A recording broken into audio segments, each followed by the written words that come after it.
Хәерле көн, дуслар. Без Туфан самаварына җыелдык. Бүген Туфан самавары үзенчәлеклерәк булачак, чөнки без кунакны үзенә чакырмадык, ә кунакның самавырны күтәреп кунакка үзебез килдек.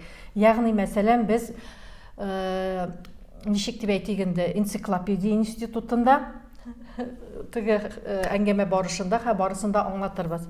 Бездә бүген кунакта Илмира ханым, Илмира Галимова. Сез аны күбрәк шундый классик жанрда иҗат итүче, мөхтәрәм, безнең өметле генә түгел инде, менә әйдәп баручы, музыка сәнгатендә ныклы адымнар белән баручы Илмира ханымны беләсез.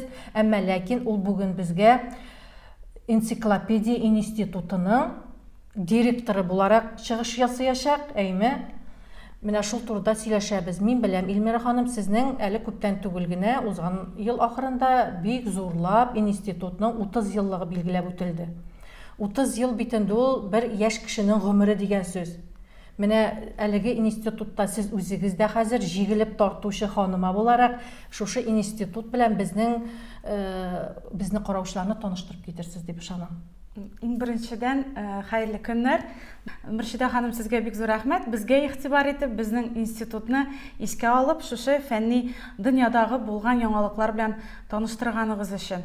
Әлбәттә, безнең татар энциклопедиясе һәм төбәкне өйрәнү институты менә 23 елдан Фәннәр академиясенең беренче президенты һәм әлеге институтның беренче директоры булган Мансур Хәсәнов исемен йөртә.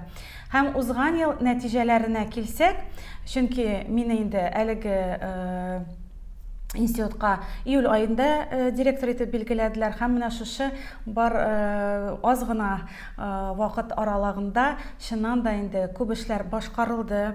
Алар белән инде тамашачыларыбызны таныштырып үтәсем килә.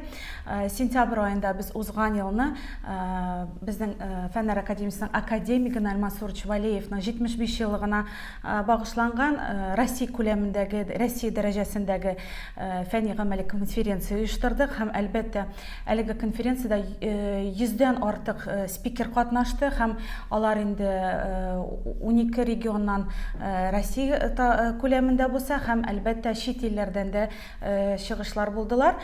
Чит регионнарда, шуңа күрә әлеге конференция безнең Пастернак китабы чыгуы белән билгеле булды. Һәм менә бу Пастернак китабы инде төрле илләрдә кызыксыну уятты һәм аны инде чит илләрдә, чит телләргә дә тәрҗемә итәргә дигән хәзер без менә шушы адымнарыбызны да ясыйбыз.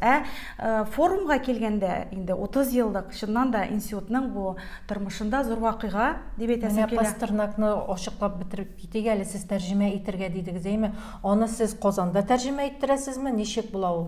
Юк, менә чөнки тәрҗемәчеләргә кытлык бар икәнен беләбез. Якын илләр инде безнең чит илләр һәм чит регионнар аны үзләре үзбәк теленә, казах теленә, төркмән теленә менә тәрҗемә итәргә теләк белдерәләр һәм алар инде әлбәттә тәрҗемәне үз өстенә аладыр дип уйлыйм. Чөнки китапның менә шушы мөһимлеге, аның эчтәлеге, әлбәттә Мансуровның менә шушы тирән фикер йөртүе менә бу китапның инде шушы саллылыгын күрсәтте.